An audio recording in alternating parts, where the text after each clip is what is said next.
Hello class 12th. Today we are going to start our new topic, that is interest on capital.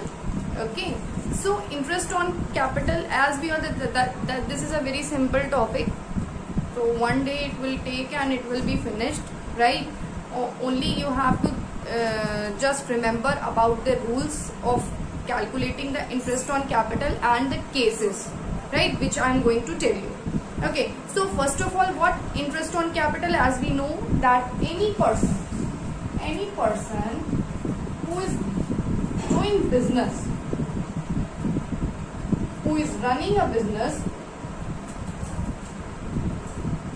right, any person who is running the business, they are entitled to have interest on capital, but it is not mandatory to have interest on capital. It depends upon the profit and according to the deed, whatever it is said in the deed, whatever deed is providing regarding interest on capital, it will be considered. Okay, so if a person, or we can say the partner, they are running a business, so they must contribute the capital, right?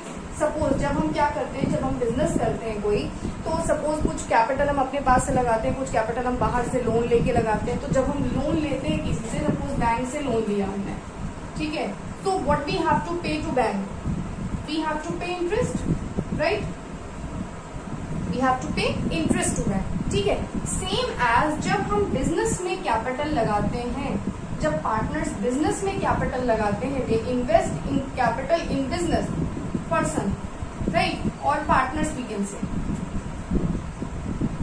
they invest capital in business, so in return they receive interest on capital, right? But the interest on capital is an appropriation of profit. In condition of profit only the interest on capital will be allowed, or as per the consideration of partnership deed or agreement between the partners. Okay, so interest on capital will be allowed to the persons or partners of the firm on the basis of rate given in the partnership deed.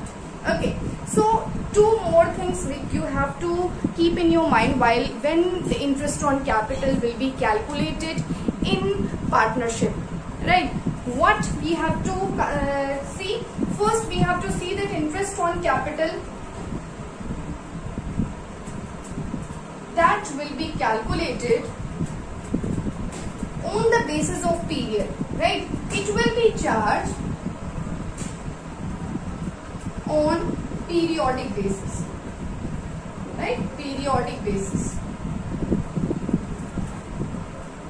Okay, it will be charged on periodic basis. Periodic basis कैसे? जैसे suppose आपने, अच्छा पहले additional capital वाला point कर लेते हैं. First, interest on capital is charge on periodic basis. First point that we have to consider and we have to keep in mind. And the second point, any changes in capital, right, any changes in capital, like कैसे, कभी कभी partners क्या होते हैं, जैसे business start किया हमने, ठीक है, बिजनेस पार्टनर ने स्टार्ट किया, बिजनेस लगा के अपना बिजनेस रन करने लगे, उसके बाद बीच में कभी एडिशनल कैपिटल लगा दी और पैसा लगा दिया बिजनेस में, ठीक है, तो वो क्या होता है, वो एडिशनल कैपिटल कहलाती है. तो कैपिटल में चेंजेस हुए तो additional capital,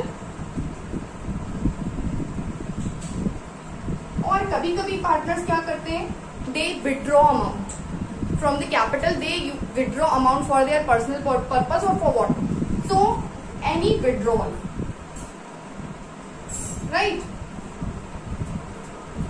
if they withdraw the amount, right, so interest on capital that charge on periodic basis. And the second point, any changes in capital, like additional capital, अगर addition हो रहा है capital में या फिर capital को withdraw किया जा रहा है, that affect the interest on capital, right? कैसे affect करेगा, here you can see, like suppose 1st of January को हमने क्या किया, 1st of January 2020 को हमने बिजनेस स्टार्ट किया, मान लीजिए 1 लाख रुपीज से, राइट, 1 लाख रुपीज से हमने क्या किया, बिजनेस स्टार्ट किया.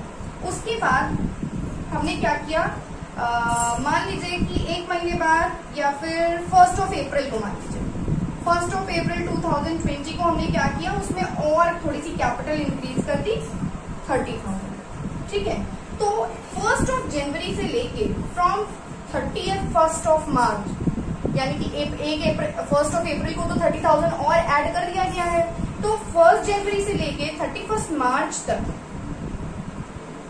3 मंथ हुए हमारे। तो 3 मंथ पे इंटरेस्ट कितने रुपए पे मिलेगा, 1 लाख पे। 1 लाख पे हमें कितने मंथ, 3 मंथ का मिलेगा। ठीक है, उसके बाद हमारी कैपिटल कितनी हो जाएगी, 30,000 हमारा इंक्रीज हो गया, तो हमारी कैपिटल कितनी हो जाएगी, 1,30,000 हो जाएगी। राइट, हमारी कैपिटल क्या हो जाएगी, 1,30,000। और उसके बाद 1 अप्रैल से लेके मान लीजिए 30 सितंबर को हम क्या करते हैं, इसमें से 10,000 निकाल लेते हैं, विड्रॉन कर लेते हैं। जो विड्रॉ हो जाता है 10,000 रुपीज। राइट, तो जो ये अमाउंट विड्रॉ हुआ, तो 1 अप्रैल को हमारी एडिशनल कैपिटल हो गई मिला के 1,30,000। तो 1 अप्रैल से लेके 31 और वी कैन से 30th सितंबर, क्योंकि 30 सितंबर को उसने पैसा निकाला है, तो 30th सितंबर तक हम कितने रुपए पे इंटरेस्ट लगेंगे, 1,30,000 पे इंटरेस्ट लगेगा। ठीक है, और उसके बाद 30th सितंबर के बाद हमने 10,000 निकाल लिया है, यानी कि 1,30,000 में से 10,000 माइनस हो गया, यानी कि हमें अब कितने रुपए पे इंटरेस्ट मिलेगा, 1,20,000 पे आफ्टर 30th सितंबर। राइट, तो ये चीज आपको बहुत ध्यान रखनी है कि that interest on capital is charge on periodic basis, कितने पीरियड के लिए कैपिटल यूज की गई। ठीक है, जैसे यहाँ पे 1 जनवरी को 1 लाख रुपए दिया गया, फर्स्ट 1 लाख, आफ्टर दैट 1 अप्रैल को 30,000 और कैपिटल लाई, तो 1 जनवरी से लेके 31 मार्च तक 3 महीने का इंटरेस्ट मिला, किस पे, 1 लाख पे। उसके बाद हमारे पास 30,000 और बढ़ गया, तो 1 अप्रैल से 30th सितंबर तक हमें कितने पे मिला, 1,30,000 पे। और उसके बाद हमने 30th सितंबर को उसमें से 10,000 निकाल लिए, तो 10,000 माइनस हो गए, तो उसके बाद हमें इंटरेस्ट किस पे मिलेगा, 1,20,000। Clear? So these things you have to see and you have to keep in your mind while calculating the interest on capital. One more point is left which I have to tell you, that while calculating interest on capital, what you have to think, what you have to consider.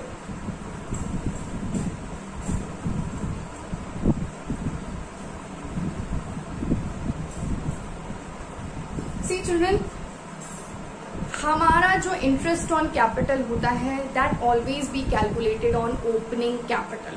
Right, that will be always will be calculated on opening capital. Okay, so अगर कभी कभी आपके questions में ज्यादातर confuse करने के लिए, क्योंकि डायरेक्ट क्वेश्चन नहीं मिलते कि इजी क्वेश्चंस मिल जाएंगे, राइट, सो कभी कभी क्वेश्चंस में क्या होता है, आपको क्लोजिंग कैपिटल दे रखी होती है क्या के, या फिर क्लोजिंग नहीं लिखा होगा, उसमें डेट लिखी होगी 31 मार्च, तो वो आपकी means the capital as on 31 March, that means वो आपकी क्लोजिंग कैपिटल है। और इंटरेस्ट ऑन कैपिटल हमेशा हमारा जो है ओपनिंग कैपिटल पे निकलता है। ठीक है, तो इस कंडीशन में हमें क्या करना होता है, उस क्लोजिंग कैपिटल से हम क्या करते हैं, पहले ओपनिंग कैपिटल कैलकुलेट करते हैं and then we have to calculate the interest on capital. Like कैसे, जैसे फाइनल अकाउंट याद करिए, जब आप फाइनल अकाउंट करते थे तो क्या करते थे, जब कैपिटल निकालते थे बैलेंस शीट में तो क्या करते थे, कैपिटल में प्रॉफिट ऐड कर दिया, ठीक, इंटरेस्ट ऐड कर दिया अगर कैपिटल पे होता था, ठीक है, यही तो करते थे। और उसके बाद माइनस क्या क्या करते, और प्रॉफिट हो जाता था, अगर माइनस क्या, अगर लॉस है तो लॉस माइनस कर देते थे, और ड्रॉइंग्स हैं तो ड्रॉइंग्स माइनस कर देते थे। राइट, ये करते थे, ये किसके लिए करते थे, ये ओपनिंग कैपिटल के लिए करते थे। ठीक, तो अब हमें जब ये क्लोज, ये खत्म होने वाला होता था, तो अब हमें जब क्लोजिंग से ओपनिंग करना है, ठीक है, जब हमें क्लोजिंग से ओपनिंग करना है तो हम क्या करेंगे, हम बिल्कुल जस्ट इसका ऑपोजिट करेंगे, as we have already done this in our previous question, but it is very necessary to keep in mind, क्योंकि एग्जाम में बच्चे अक्सर यही गलती करते हैं कि जो कैपिटल क्लोजिंग दी होती है उसी पे इंटरेस्ट निकाल देते हैं और क्वेश्चन पूरा गलत हो जाता है। तो ये चीज आपको बहुत ध्यान रखनी है कि इंटरेस्ट ऑन कैपिटल अगर निकालने के लिए कहा गया है तो आपको ये ध्यान रखना है कि कैपिटल आपकी कैसे दी हुई, ठीक है। सपोज मान लीजिए आपको टेबल बना के भी मैं बता दे रही हूँ कैसे आपको करना है। जैसे सपोज आपको ओपनिंग कैपिटल निकालनी है, ठीक है। Opening capital you have to calculate, right. Suppose A B partner, these are partners, यहाँ पे हमारी कैपिटल लिखी जाएगी। तो here we have to write first closing capital, right. Closing capital लिख दी हमने। उसके बाद उस क्लोजिंग कैपिटल में हम क्या करेंगे, हम सबसे पहले क्या करेंगे, जो हम माइनस करते हैं, क्या माइनस करते हैं, ड्रॉइंग माइनस करते हैं, लॉस माइनस करते हैं, तो उसको ऐड कर देंगे, ठीक है। Drawings will be added and if loss is there then loss will be added, right. Total आएगा इसका। उसके बाद जो भी चीजें उसमें हम प्लस करते हैं वो इसमें माइनस कर देते हैं, जैसे हमारा प्रॉफिट और अगर कोई एडिशनल कैपिटल शो की गई है, ठीक है। और उसके बाद जब हम इसमें से माइनस कर देंगे तो जो अमाउंट आएगी ये हमारी क्या होगी, ओपनिंग कैपिटल, राइट। तो ये हमें बहुत ध्यान रखना है क्वेश्चन करते समय कि इंटरेस्ट ऑन कैपिटल जो है वो ओपनिंग कैपिटल पे निकलेगा, ना कि closing capital. Okay, hopefully this concept is clear children. Now we will do the practical question, then you will completely understand how to calculate and how to do these questions. Okay, thank you. So children, here there are some cases. Considering those cases, we have to calculate the interest on capital. Okay, there are certain rules and regulations which we have to consider while calculating the interest on capital. So like the first case is given in your board, that when deed is silent about interest on capital, right? अगर हम जो partnership deed है, जो agreement है, उसमें कुछ भी नहीं दिया हुआ है regarding interest on capital, means deed नहीं है या फिर डीड में कुछ भी मेंशन नहीं किया गया है. If nothing is mention in partnership deed और agreement we can say, then what will be the condition, what will be the rule for the calculating interest on capital. So there will no interest will be allowed in that condition. If nothing is mentioned about interest on capital in deed, so in that case no interest on capital will be allowed. Okay, now the second point is when deed provides for interest on capital. When deed provides interest on capital, जब deed में लिखा होता है interest on capital देने के लिए, but silent about treating appropriation or charge, मतलब उस इंटरेस्ट ऑन कैपिटल को हमें चार्ज अगेंस्ट मींस चार्ज की तरह हमें ट्रीट करना है या एज एन एप्रोप्रिएशन ट्रीट करना है. That is not mentioned in deed. Then what we have to do, then there are some patterns which we have to follow, that has written here that we have to follow these patterns when the they provide for interest on capital but silent about treating it as an appropriation or as charge. Right. So in case of loss, अगर profit नहीं loss होता है, ठीक है, और deed में कुछ भी नहीं कहा गया है, दैट इज चार्ज और that is appropriation about charging interest on capital, so no interest will be allowed. In case of loss no interest will be allowed if nothing is mentioned about the charge or appropriation about interest on capital. Okay, and the next point is when profit is more than the amount of interest, like if whatever the profit is there, that profit either it is equal to or it is more than the appropriation, or we can say that the interest, whatever the interest is there, that the profit is more than the amount of interest. In that case full interest will be allowed. Okay, in that case full interest will be allowed. See here the in deed, because deed is providing for interest on capital but it is silent about the treating appropriation or charge. So if loss is there then no interest will be allowed.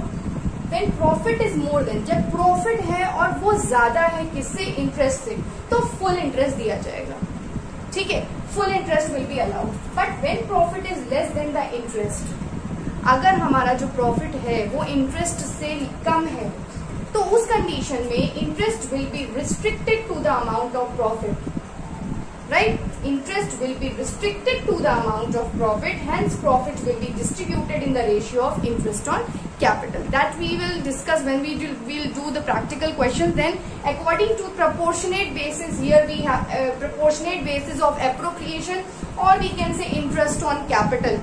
Proportionate basis पे हम जो है profit को distribute करते हैं, क्या? जब profit जो होता है वो इंटरेस्ट से कम होता है, राइट? जब प्रॉफिट इंटरेस्ट से कम होगा तो वो प्रॉफिट तक ही हमें देना होगा. सबसे बड़ी चीज, interest will be restricted to the amount of profit. So वो कैसे दिया जाएगा, कैसे डिस्ट्रीब्यूट किया जाएगा? In proportionate basis. ठीक है. So this is the point when profit is less than the interest. So in case of loss, no interest.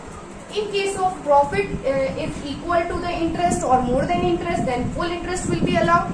And when the profit is less than the interest, then interest will be restricted to the amount of profit, and it will be distributed in the ratio of interest on capital. Okay.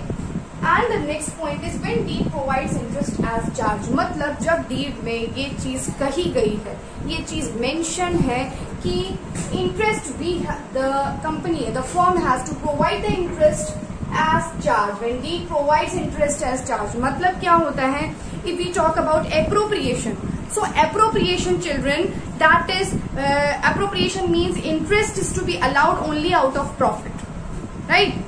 It means the interest on capital, they cannot exceed the amount of profit. And if it is said that it is charge, so charge means full interest. Why? Because whether there is profit, whether there is losses, doesn't matter, the interest will be provided, right? So charge means full interest is to be allowed whether there are profits or losses. Or if it is given that appropriation, so appropriation means interest will be allowed only in the condition of profit, right?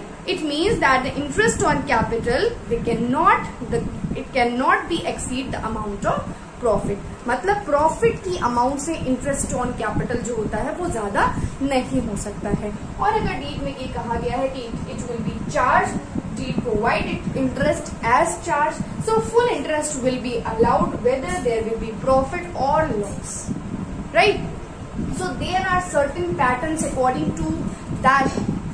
According to means we have to consider these points while calculating the interest on capital. As we have considered in our previous video, we have discussed about the opening capital, that we know always interest on capital will be calculated on opening capital. Okay, so like that also we have to consider these points while calculating interest on capital. Okay.